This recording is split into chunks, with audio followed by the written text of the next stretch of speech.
warahmatullahi wabarakatuh. Perkenalkan, kami dari kelompok 31 sampai 35 dengan saya sendiri bernama Okta Nurul Fadila. Sebelah kiri saya ada Topan Fitrian. sebelah kanan saya ada Nur Aristaudia. dan yang terakhir saksikanlah video kami.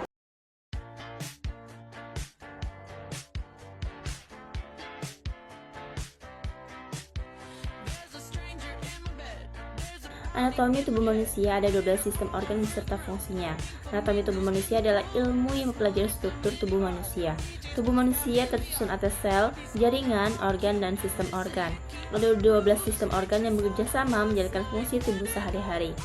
Anatomi tubuh manusia, sistem organ merupakan bagian yang menyusun tubuh manusia. Sistem ini terdiri atas berbagai jenis organ yang memiliki struktur, anatomi, dan fungsi yang khusus. Masing-masing sistem organ saling tergantung satu sama lain, baik secara langsung maupun tidak langsung. Di sini saya akan menjelaskan mengenai berbagai sistem dalam tubuh manusia. Yang pertama adalah sistem rangka. Sistem rangka tubuh manusia didukung oleh sistem rangka yang terdiri dari tulang, sendi, dan ligamen.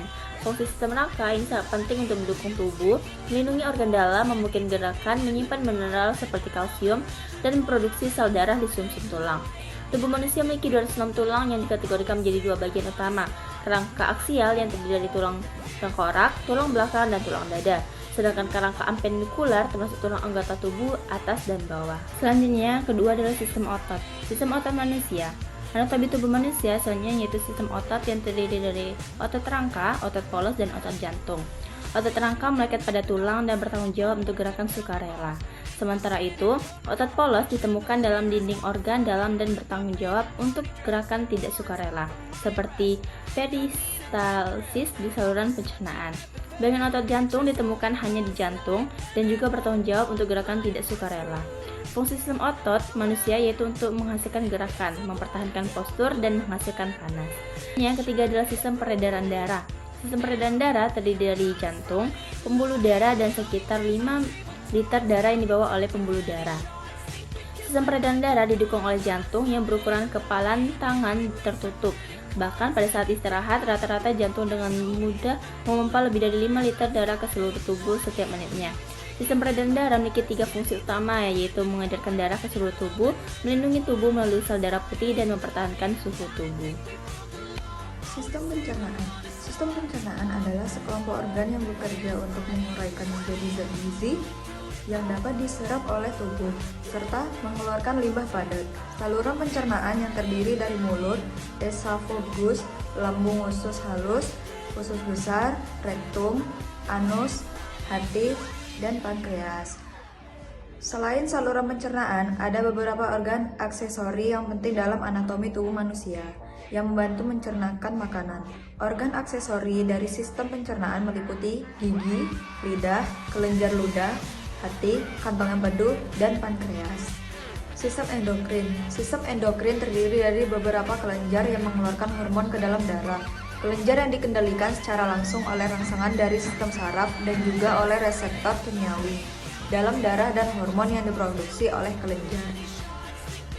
Dengan mengatur fungsi organ dalam tubuh, kelenjar ini membantu menjaga homeostasis tubuh, yakni kemampuan tubuh mempertahankan fungsinya dalam perubahan lingkungan. Salah satu contohnya adalah insulin yang diproduksi oleh pankreas mengatur kadar gula darah.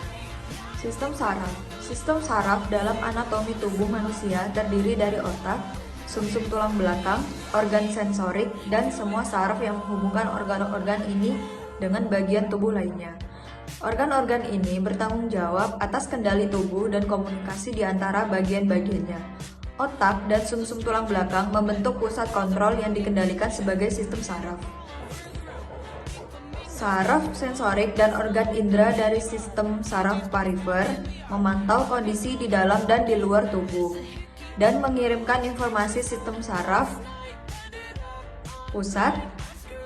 Saraf eferen di sistem saraf perifer membawa sinyal dari pusat kendali ke otot, kelenjar, dan organ untuk mengatur fungsinya. Sistem pernapasan. Sistem pernapasan manusia adalah sistem yang terdiri dari organ dan struktur yang memungkinkan tubuh untuk bernapas, yaitu mengambil oksigen dari udara dan mengeluarkan karbon dioksida. Ada 3 bagian utama dari sistem pernapasan, yaitu saluran napas, paru-paru, dan otot-otot respirasi. Saluran napas meliputi hidung, mulut, faring, laring, trakea, bronkus, dan bronkiolus. Saluran ini membawa udara melewati hidung menuju paru-paru.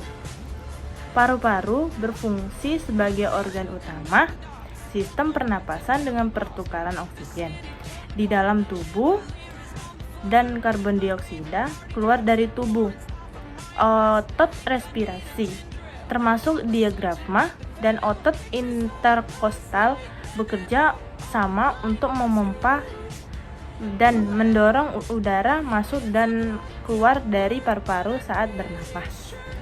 Sistem kekebalan tubuh adalah pertahanan tubuh terhadap bakteri, virus, dan patogen lainnya yang mungkin berbahaya dengan menjaga dan menyerang dari patogen-patogen tersebut. Sel-sel kekebalan terdiri dari sel berikut ini. Pertama, sel T atau limfosit T. Yang kedua, sel B atau disebut dengan limfosit B. Yang ketiga, sel NK atau disebut juga natural killer. Keempat, makrofag. Yang kelima, neutrofil. Yang keenam, eosinofil dan basofil. Kulit mukosa, enzim dalam air liur, dan asam lambung juga berperan sebagai garis pertahanan pertama terhadap patogen. Setelah infeksi pertama, sistem kekebalan menghasilkan sel memori yang memberikan respon lebih cepat dan efektif terhadap paparan selanjutnya terhadap patogen yang sama. Sistem limfatik. Dalam anatomi tubuh manusia, sistem limfatik mencakup kelenjar getah bening, saluran getah bening, dan pembuluh getah bening, limfa, timus, dan amandel. Tugas utamanya adalah mengangkut cairan getah bening, membantu dalam mempertahankan tubuh terhadap infeksi, dan mengembalikan cairan jaringan ke darah. Sistem limfatik juga menghilangkan kelebihan cairan getah bening dari jaringan tubuh dan mengembalikannya ke darah. Sistem limfatik juga berperan dalam mengangkutan lemak dan zat gizi dari saluran pencernaan ke darah. Lemak yang dicerna di usus diserap ke dalam pembuluh limfatik kecil yang disebut lakteal, kemudian diangkut ke sistem peredaran darah untuk digunakan oleh tubuh. Selanjutnya adalah sistem ekskresi. Sistem ekskresi mengeluarkan zat sisa yang tidak dibutuhkan lagi oleh manusia. Pada anatomi tubuh manusia, organ-organ ekskresi terdiri dari ginjal, hati, kulit, dan paru-paru. Fungsi utama yaitu menghilangkan produk limbah dari darah, mengatur keseimbangan cairan dan molekul, serta menjaga keseimbangan asam basa. Selain menyaring dan menghilangkan limbah dari tubuh, sistem urinaria mempertahankan hemostasis air, ion, tekanan darah, kalsium, dan sel darah merah. Ginjal menyaring darah untuk membentuk urin yang kemudian mentransportasikan melalui ureter ke kandung kemih untuk menyimpan sementara sebelum dikeluarkan melalui uretra. Selanjutnya ada sistem integumen. Kulit atau sistem integumen adalah organ terbesar dalam anatomi tubuh manusia yang terdiri dari kulit, rambut, kuku, kelenjar keringat, dan kelenjar minyak. Sistem ini memiliki fungsi utama berupa pelindung tubuh dari kerusakan fisik dan kimia, mengatur suhu tubuh, dan menerima rangsangan sensorik. Kulit juga membantu mengatur suhu tubuh dan menghilangkan limbah zat sisa melalui keringat. Kulit mengandung berbagai reseptor sensorik yang memungkinkan tubuh untuk merespon perubahan lingkungan dan melindungi dari kerusakan lebih lanjut. Nah, itu tadi anatomi tubuh manusia lengkap yang perlu kita ketahui. Setiap sistem dalam tubuh manusia bekerja atas menjalankan fungsi-fungsi tubuh dengan baik dan memastikan keberlangsungan hidup terus menerus. Itulah video dari kami akhiri. Wassalamualaikum warahmatullahi wabarakatuh.